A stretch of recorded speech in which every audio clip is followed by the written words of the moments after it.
Also big tonight, Tropical Storm Lee churned through the opened waters of the Atlantic on Wednesday and was expected to soon become a hurricane as it approached the Caribbean. The storm was located about 1,265 miles east-southeast of the northern Leeward Islands. It had maximum sustained winds of 65 miles per hour and was moving west-northwest at 14 miles per hour, according to the National Hurricane Center. It was not forecast to make landfall, but it is projected to pass just northeast of the British Virgin Islands, which is still recovering from Hurricanes Maria and Irma that hit in September 2017. Lee is expected to become a hurricane later Wednesday and develop into a major hurricane in a couple of days. Lee is the 12th named storm of the Atlantic hurricane season, which runs from June 1 to November 30. Spirit Airlines will be officially expanding its non-stop flight service to St. Martin. It will increase its flight schedules to 4 times weekly from October 5 and then daily from November 15. It was only on February 8th that the low-cost carrier had added a second weekly flight between Fort Lauderdale, Hollywood International Airport, and St. Martin's Princess Juliana International Airport. Political analysts in Trinidad and Tobago are puzzled by the motive behind Progressive Democratic Patriots leader Watson Duke's call for reconciliation.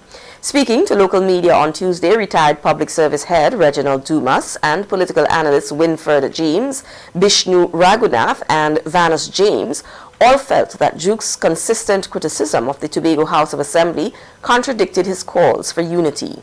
During a media conference on Monday, Duke extended an olive branch to THA Chief Secretary Farley Augustine, calling on him to put their differences aside and work together for the benefit of Tobago. Dumas, however, said the recent call for reconciliation with Augustine was merely a ploy to regain political power. He said he does not understand how this strategy, if successful, will ultimately serve the best interests of Tobago and its people. Trinidad's opposition United National Congress, which is now on a general election footing, will soon seek nominations for candidates. The party's political leader, Kamla Prasad Bisesar, will be leading the charge whenever elections are called. This was confirmed in a statement from Public Relations Officer Kirk Miku after the party's national executive met on Monday. It was the first meeting since last month's local government polls, which the UNC has claimed as a significant electoral victory. Chairman of the opposition Free National Movement in the Bahamas, Dwayne Sands, has said the Bahamian Prime Minister's recent cabinet reshuffle was an absolute waste of time. In a damning response to the reshuffle, Sands said Prime Minister Philip Davis was attempting to put lipstick on a pig. Sands, who served as health minister under the leadership of Prime Minister Dr. Hubert Minnis, said Davis missed an opportunity to alleviate the fears of Bahamians as the country battles with surging crime and violence by leaving Wayne Monroe as Minister of National Security. Colby Davis is well known as legal counsel to an oil drilling scam. She has been at the center of controversy and scandals at housing and transport.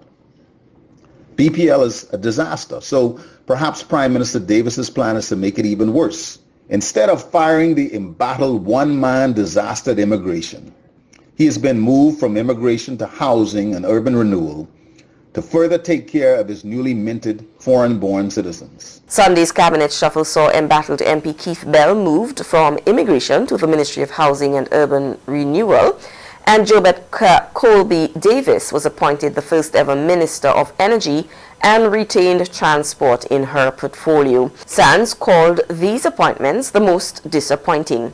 Bell has recently been at the center of controversy as Minister of Immigration over his handling of work permits and citizenship. But in his national address on Sunday, the Prime Minister touted substantial accomplishments under Bell's leadership. In a statement, FNM leader Michael Pintard criticized the announcements as a desperate move and an admission of government's declining favor with the public. Meanwhile, Sands says the Prime Minister missed an opportunity to address real issues. Like National Security Minister Monroe, who has been ineffective with near-record murders and sexual assaults and fear of crime at an all-time high, while he continues to play the role of Minister of National Security and Defense Counsel for pedophiles. He remains in place. Fail. Education has produced the worst results in history. Yet instead of strengthening the team at education, the Prime Minister decides to weaken the leadership. The funeral for late Trinidad Calypso monarch Denise Plummer has been held in Port of Spain. Government and other officials, entertainers and parishioners of her church joined her family in a fitting farewell. There were musical tributes, including the performance of her award-winning calypso, which she turned into a gospel song after she had become a Christian.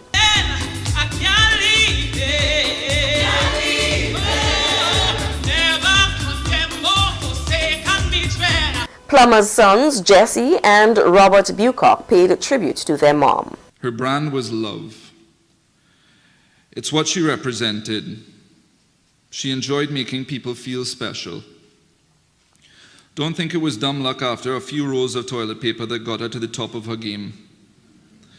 She was a hard worker and she loved what she did, and she loved her country. She sought inspiration from people like Martin Luther King and Princess Diana.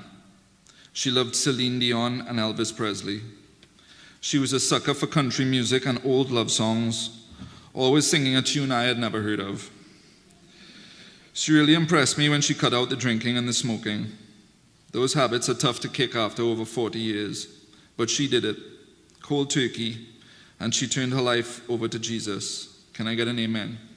I couldn't be more proud of Mom, and I long to live the rest of my life making her as proud as I know she would be watching down from above. When asked what her most memorable performance was, she would always say, having my 2 boys. And for a long time, I didn't realize how beautiful a statement that was. To me, she was Mom, but to the rest of the country, her roles were countless. She was a national icon. She was a friend. She was a sister.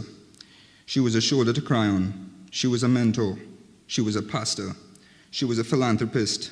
She was a vehicle for God. She was unity. She was love. She was Denise Plummer. The Holy Name Convent, at which Plummer was a member in her youth, sung songs that they recorded while at school.